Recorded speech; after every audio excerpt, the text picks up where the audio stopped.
Hi, second graders. I wanted to do a read aloud to you for our new unit that we are starting. We are going to start our nonfiction unit. Remember, nonfiction means it's real and it teaches us something. I have a new book for us to read and learn from today. It's called Planets. Do you know anything about planets already? If you do, I want you to pause the video now and tell someone at home something that you know.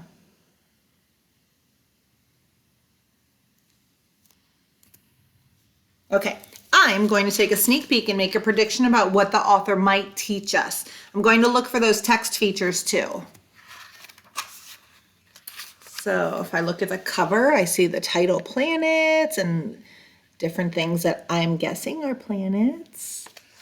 And then I see a table of contents. Remember, the table of contents tells us which page to go to if we're looking for just a specific thing, like the inner planets. I would know I could just go to page 12 if I wanted to learn just about those. I see headings, pictures, a little information box down here. Let's see, can you think of some stuff that maybe we're going to learn about when we read about planets? Okay, on this page, I see a lot of details. I'm noticing the heading is called Our Solar System. See it up there, Our Solar System? I see the planets labeled and a caption saying the sun and the 8 big planets in our solar system. So I predict I will learn the planet names and the order that they're in from the sun. Let's look through the rest of the book and see what else we can find. More pictures. I see some things that are labeled here to tell me what's in the picture. I see lots of headings, more labels. Okay, so let's begin reading. The story is called Planets, and it's written by Elizabeth Carney. Okay, so again, we have our table of contents to start with, and let's start here. What's a planet? Circle, circle in the sky. You're bright enough to catch my eye. You're not a star, but a place where gas or rocks swirl in space. And down here, I see there's more information in this box, so I'm going to make sure that I read that too. Space clues. Gas, something that has no shape or size of its own. Gas can spread out into the space around it. Star, a huge ball of hot gas that makes heat and light. Okay, so remember earlier in the year when we started nonfiction, we talked about that experts on a topic use lingo. They use words that match their topic to make them sound like an expert. So I am going to do a stop and jot here where I am adding 3 words to my lingo list: space, gas, and star. Because if I use those words, it's going to make me sound like an expert, like I really know a lot about that. Okay, let's keep going. Hello, planet. When you look up high in the night sky, you might see lots of bright lights. Most of these lights are stars. Space clue, orbit. The path an object follows around another object, such as a star. Reflect, to bounce back. So those are 2 more words that I could add to my lingo. Most stars have planets moving around them. Planets are round objects that orbit a star. They don't create their own light. They only reflect light from the stars. So we're learning about what planets are, and I'm wondering about the light that we see when we spot a planet in the sky. Let me reread and see if I can figure that out. So I'm trying to figure out what the light is when we see a planet in the sky. So on this page, let's see. Most stars have planets moving around them. Planets are round objects that orbit a star. Okay, here we go. They don't create their own light. They only reflect light from the stars.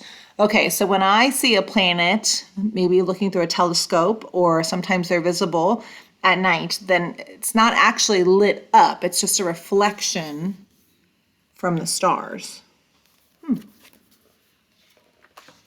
They reflect light from the stars.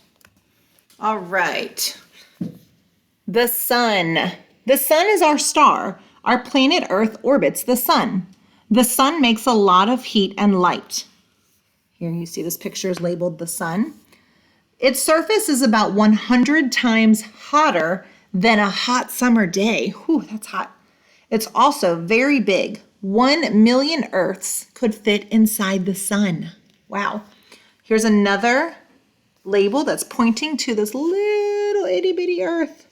Look at how little that is compared to the sun. Teeny tiny, you can barely see it on the page. And then down here, here's a caption that tells us more about the picture. Don't look directly at the sun, it could hurt your eyes. So this page has a lot of important information on it. Pause the video and tell someone around you at home an important thing the author taught you from this page. I'm going to add a stop and jot that starts with I learned. And I want you to talk about that with somebody at home. So pause the video now.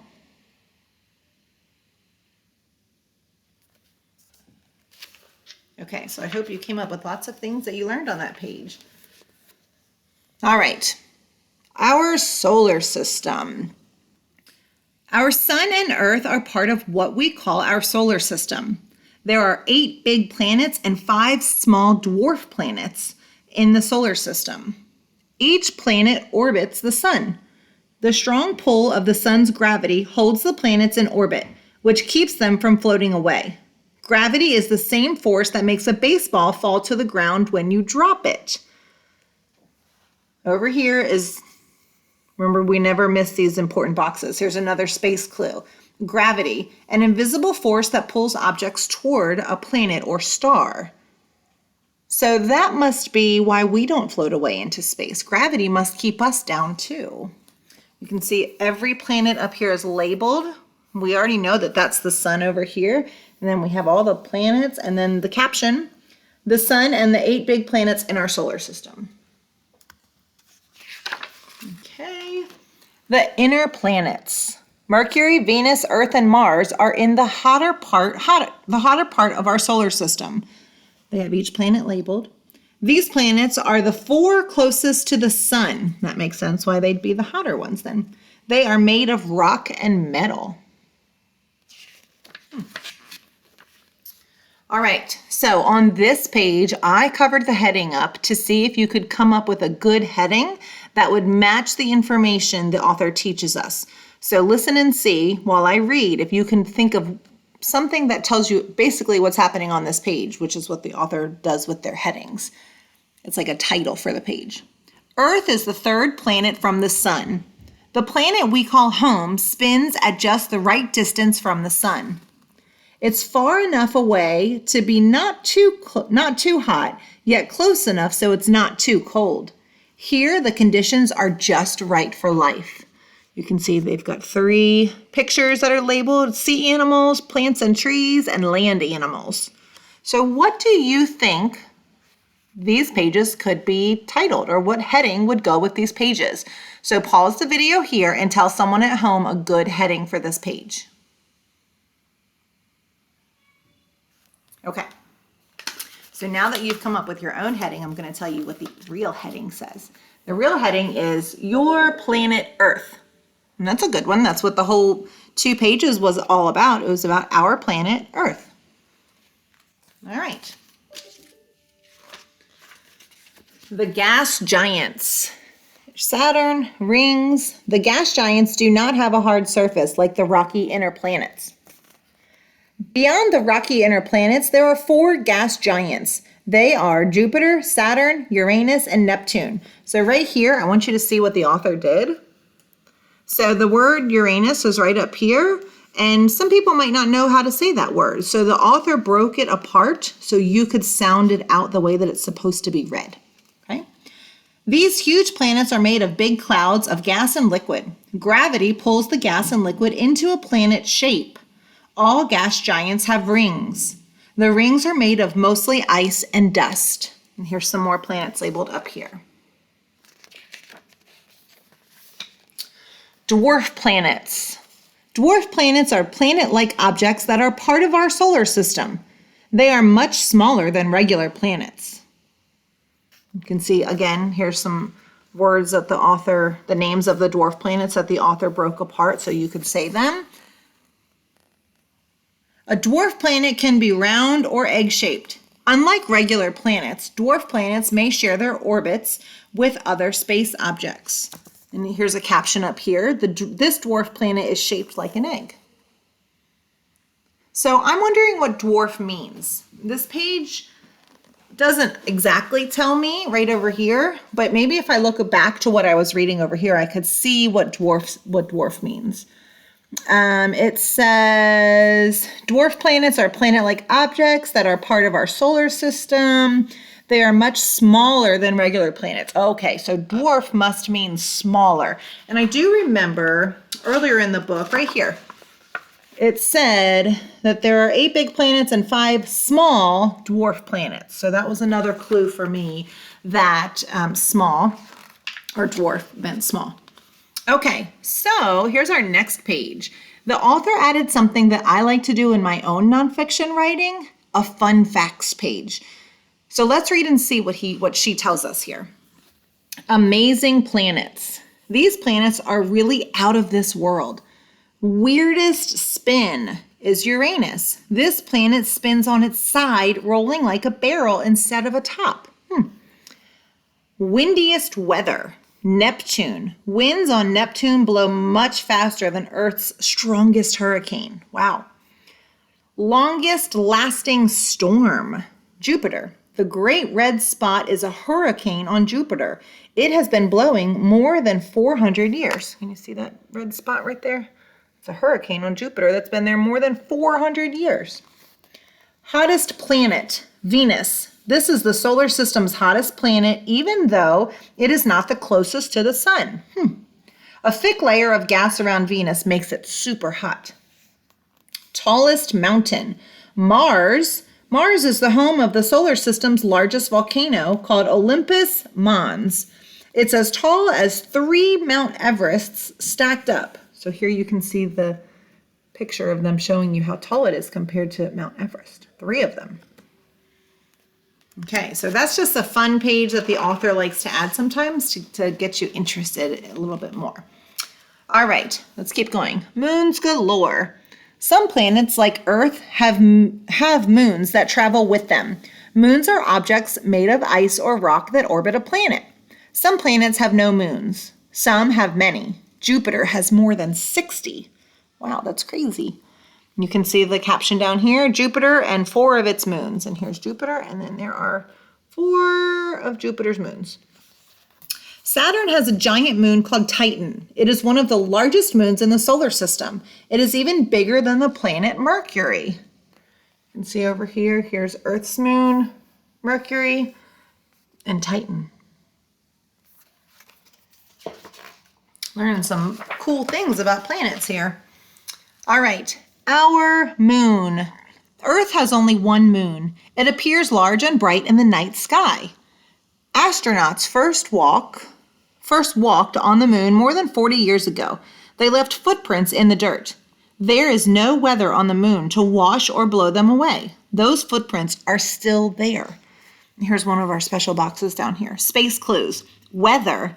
The changing conditions that can include temperature, rainfall, wind, and clouds. And then here's another caption over here on this page. And it says, astronaut Buzz Aldrin walks on the moon in 1969 as part of the Apollo 11 mission. Okay, I want you to pause the video here and tell someone at home 2 things that this page taught you. I'm going to add a stop and jot that starts with, I learned, and then that way I can finish that stop and jot. Go ahead and pause the video here. Okay, so I'm sure you learned lots of stuff on that page. Let's keep going. Exploring space. Scientists have many ways of studying planets. One is to visit them. Humans can't visit other planets yet, but we can send robots to explore them for us. Here's our caption. A rocket blasts off from Cape Canaveral, Florida. It's heading to Mars. See it? Ooh, so big. Okay, robots called rovers have been sent to Mars. The rovers carry cameras and tools. They can take photographs and videos too. The rovers send information back to Earth about what they see. See it right there? That caption says, a drawing of a rover on Mars. So I wonder if and when robots will visit other planets. So I'm going to add a stop and jot here, and maybe I can look it up later. Maybe some already have. So I just wrote, I wonder if and when robots will visit other planets on my stop and jot. You can do that too when you're reading your own nonfiction books. Add stop and jots about things that you're wondering, and if the book doesn't answer them for you, then you can always look it up later. Alrighty, telescope. There are other ways to learn about planets too. Powerful telescopes allow us to see planets and moons even though they are far away. A drawing of a space probe that flew near Jupiter. Space probes also collect information about planets. These spacecraft take pictures. They measure light and temperature too. With these tools, scientists make exciting discoveries about other worlds. What will we learn next? Have you ever looked through a telescope? Here we can do a text-to-self connection and stop and jot about it. I remember taking a telescope out to an empty field in the middle of the night to see a meteor shower. It was really cool, very amazing. I could see so far away. Right now, I want you to pause the video and tell someone at home a time that you've looked through a telescope. And if you've never done that before, tell them what you think you might see if you did that.